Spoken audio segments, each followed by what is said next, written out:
वैशाख महीने में बाबा शंकर को जो चढ़ाया जाता है और 1000 अश्वमेध यज्ञ का पुण्य फलम प्राप्त कर लेते। मंदार और शमी ने दोनों ने मिलकर भगवान शिव की आराधना करी और देवादिदेव महादेव ने वर दे दिया, सुनो शमी और सुनो मंदार, यदि कोई भूल से भी आपकी पत्ती आपका पुष्प मुझे समर्पित कर देगा, सुनो मंदार सुनो शमी,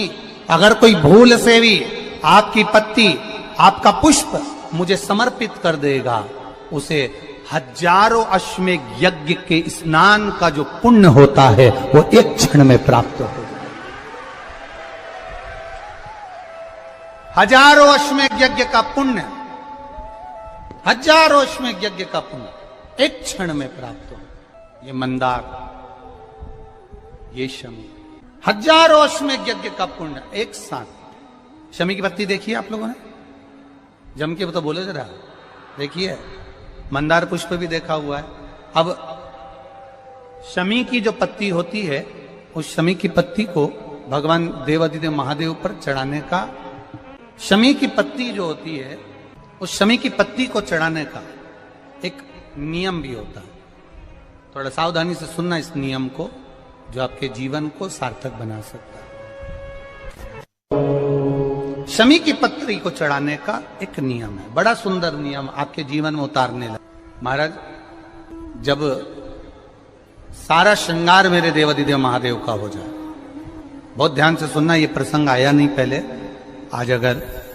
कुबेरेश्वर बाबा की पावन धरा पर यह प्रसंग निकला है तो उसको ध्यान से सुनिए। पत्ती, शमी की जो पत्ती होती है, उस शमी की पत्ती को कब, कैसे और कहां चढ़ाना चाहिए, और शमी की पत्ती का फल क्या होता है वो भी अपन समझ लें उसको। शमी की पत्ती, संपूर्ण स्नान भगवान का हो जाए, संपूर्ण स्नान आप समझें उसको। जैसे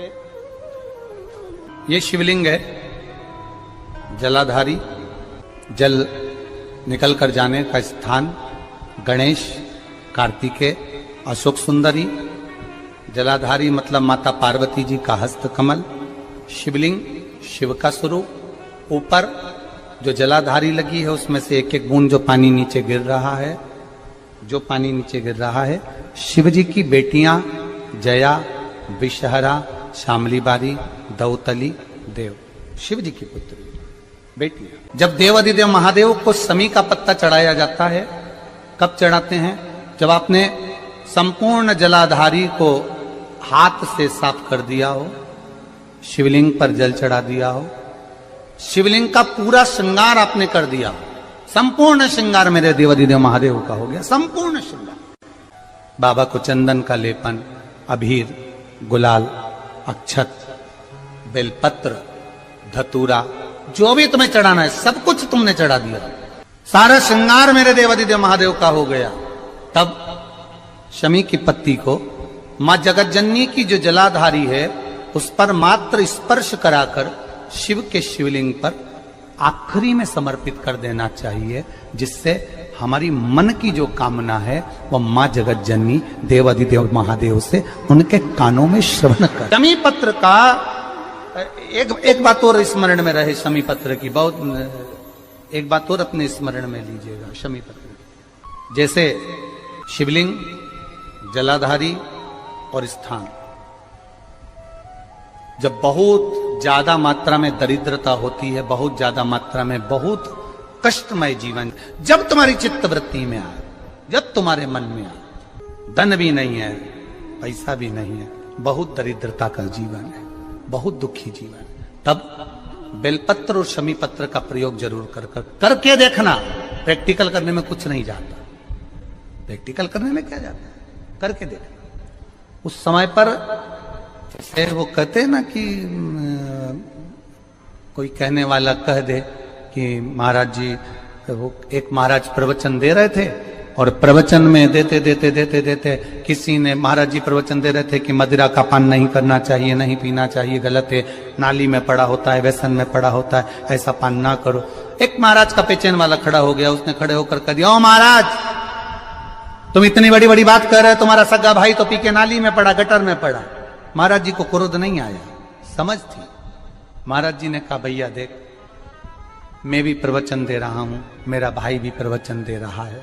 मैं मुंह से समझा रहा हूं कि पीकर लोग नाली में गिरते हैं, गटर में गिरते हैं, मेरा भाई प्रैक्टिकल करके दिखा रहा है कि मत पिया। प्रैक्टिकल वाली बात है। शमी पत्र, बेलपत्र का एक बार जीवन में प्रैक्टिकल कर देखना, प्रैक्टिकल करना। जैसे आपको कहा कि आपका विश्वास अगर पक्का है, भरोसा अगर दृढ़ है, और शंकर के प्रति अगर आपका विश्वास पक्का है, शंकर कह रहे हैं, मां उमा से, मां पार्वती से, मेरा महेश कह रहा है, मेरा बाबा भोलेनाथ, मेरा बाबा विश्वनाथ, मेरा त्रिकालदर्शी कैलाशी अविनाशी कह रहा है कि हे पार्वती,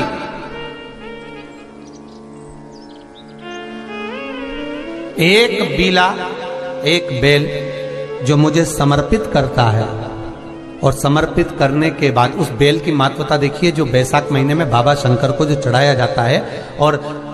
1000 अश्वमेध यज्ञ का पुण्य फल हम प्राप्त कर लेते, मात्र एक फल चढ़ाकर, मात्र एक फल चढ़ाकर। हे पार्वती, संसार का मनुष्य जब मुझे वो बेलपत्र समर्पित कर, वो बेल का फल समर्पित करता है, पार्वती वो फल जो मुझे चढ़ता है, फिर मैं भले नर्मदा के जल से निकला हुआ कंकर शंकर क्यों ना हूं, फिर चाहे मैं गंगा के जल से निकला हुआ कंकर शंकर क्यों ना हूं, चाहे फिर मैं यमुना के जल से निकला हुआ कंकर शंकर क्यों ना हूं, चाहे मैं सरयू के जल से निकला हुआ कंकर शंकर क्यों ना हूं, चाहे मंदाकिनी के जल से निकला हुआ कंकर शंकर क्यों ना हूं, ए पार्वती, फिर जो भी शिवलिंग पर वो बेल समर्पित होता है, वो बेल उठाकर जीव अपने कार्य में ले सकता है। ये मां उमा से कह रहा है। तो उस बेल की महत्वता जानेंगे। अब अपन उस बेल को जानने के लिए वापिस स्कंद पुराण में चले, तो स्कंद पुराण में लिखा हुआ है कि जो बेल बैसाख के महीने में शंकर को चढ़ाया जाता है, वो बेल का फल उठाकर रख लिया जाता है। बैसाख के महीने में उस चढ़े हुए, बाकी के आपको बेल का फल खाना हो तो बात दूसरी, पर चढ़ा हुआ जो बेल का फल है वो पूरा बैसाख नहीं खाना। बैसाख के बाद में अगला जो महीना आए, उस महीने के अंदर उस फल के अंदर का गुर्दा निकालकर उसको सुखा लीजिए, और सुखाकर जिस व्यक्ति को पथरी की बीमारी हो, और जिस व्यक्ति को पेट में बहुत भोजन पचता ही नहीं है, पूरा शरीर पाचन क्रिया बेकार हो गई, उस व्यक्ति को केवल 7 दिन तक शंकर पर चढ़ा हुआ वो बेलपत्र प्रदान कर दीजिए, पथरी भी बाहर और पाचन क्रिया भी ठीक, जिंदगी भर तकलीफ नहीं। उस बैसाख में उस फल की इतनी महत्वता बाबा भोलेनाथ स्कंद पुराण, लिंग पुराण, नर्मदा पुराण, पद्म पुराण के अंतर्गत, शिव महापुराण के अंतर्गत वर्णन कर, उसकी महत्वता है। वो बेल का फल साधारण नहीं हो सकता। अब मंदार का जो पुष्प होता है, आंकड़े का जो फूल होता है, एक सफेद कलर का भी होता है और एक गुलाबी कलर का भी होता है। देखा है आप लोगों ने? बोलो, जम के बोलो, देखा है ना? गुलाबी कलर का जो पुष्प होता है, वो आप मंदार का, आंकड़े का जो गुलाबी कलर का पुष्प होता है, आप टीवी पे देख रहे होंगे, एक सफेद देख रहे होंगे, एक मंदार का गुलाबी फूल, नीला कलर का फूल देख रहे होंगे। जो नीला कलर का जो पुष्प होता है, गुलाबी कलर का जो आंकड़े का फूल होता है, प्रयास करना, जब किसी विषम परिस्थिति में फंस गए, विषम परिस्थिति, जब आपको लग रहा है कि मुझे बहुत भय लग रहा है, कुछ बुरा होने वाला, आपको लग रहा है आज मेरी उल्टी आंख बहुत फड़क रही है, कुछ गड़बड़ होने वाला है, आपको लग रहा है मेरी सीधी आंख फड़क रही, कुछ गड़बड़ होने वाला है, तब केवल वो नीला जो गुलाबी पुष्प है मंदार का, उसको कहीं से लाकर शिवालय में अशोक सुंदरी वाली जगह पर स्पर्श कर कर शिवलिंग पर आप चढ़ा दीजिए। आपकी विषम परिस्थिति कैसी भी होगी, वो रास्ता बनाकर बाहर निकल जाएगी। आपको फंसना नहीं, परेशान नहीं। मंदार आंकड़ा, सफेद आंकड़े का पुष्प भी भगवान शिव को समर्पित होकर, जैसे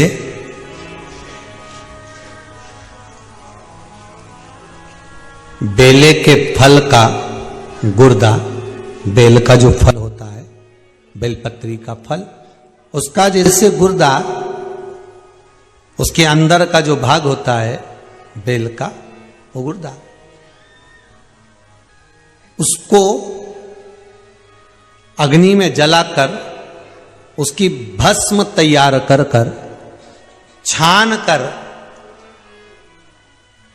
कर जब जब आपके यहां विद्वान ब्राह्मण शिव जी का अभिषेक कराते हैं, पूजन कराते हैं, तो उसमें लिखते हैं पूजन के साहित्य में बेलपत्री, धतूरा, दुर्वा, ये उसमें नीचे लिखेंगे भस्म। लिखते कि नहीं लिखते? लिखते हैं ना, भस्म अभिषेक में चाहिए रहती है। तब उस भस्म का थोड़ा सा भी भाग आप अगर शिव को समर्पित कर रहे हो तो ये जान लें कि शंकर मनवांछित फल प्रदान कर रहे हैं, शिव फल प्रदान कर रहे हैं।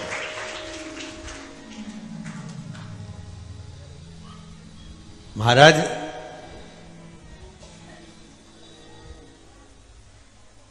बेलपत्री के वृक्ष के नीचे बैठकर